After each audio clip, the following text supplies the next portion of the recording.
Go to Jodey Arrington, the Texas Congressman, House Budget Committee Chairman, House Ways and Means Committee member, so a key player in all of this. Congressman, always good to have you, and thank you for taking the time. Good to be with you.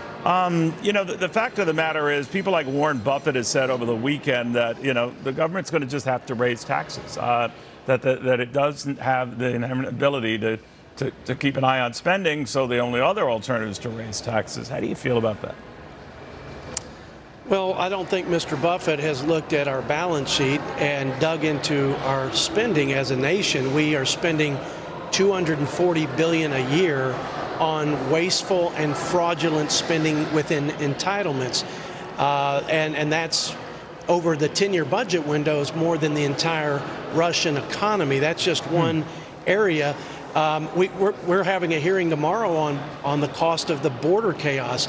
It's $150 billion. It's healthcare cost, it's education cost, it's criminal justice cost. And so I would suggest that this government is way too big, and that this spending now that we're on, which is over $6 trillion, and a third of which is borrowed at about $2 trillion a year now, that'll double in 10 years. And then our interest payments are now the third largest expenditure item in the budget, and that is $870 billion, which is more than we spend on national defense. I would suggest our spending is out of control, which is driving the unsustainable debt.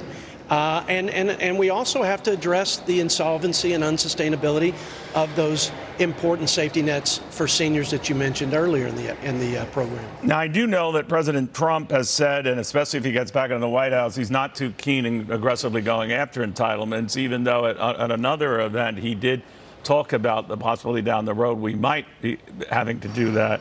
Is that inevitable? Inevitable, full stop. 80% of our budget in 10 years will be on auto spend. Those are mandatory spending programs. Those are entitlements, and they are the drivers: health care, welfare, and other mandatory programs.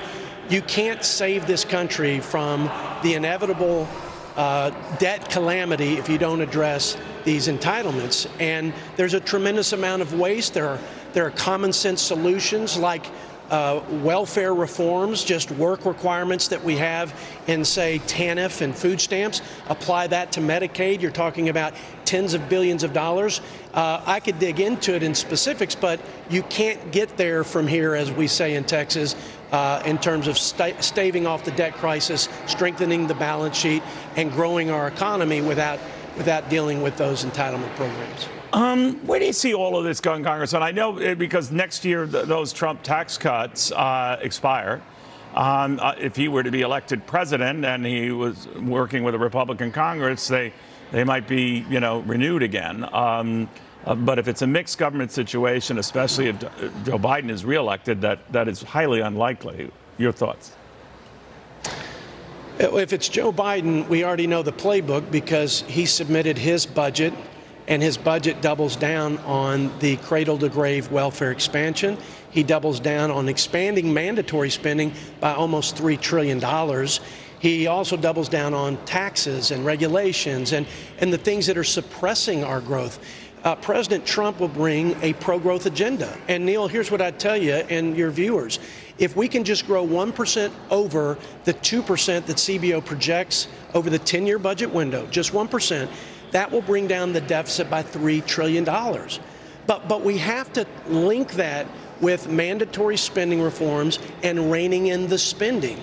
And we have to be able to grow the economy faster than we're spending, faster than we're borrowing. If we do that, just like our forefathers after World War II did it, we can bring the debt to GDP down, and we can have our best and brightest economic days ahead of us. All right, well, watch it very closely, Chairman. You'll have your work cut out for you, but you have, to your credit, been warning about a lot of this stuff long before, so we'll see what happens. Jodey Arrington, the House Budget Committee Chairman, sits on the House Ways and Means Committee and knows full well the numbers he and his colleagues are facing if they're up to facing it.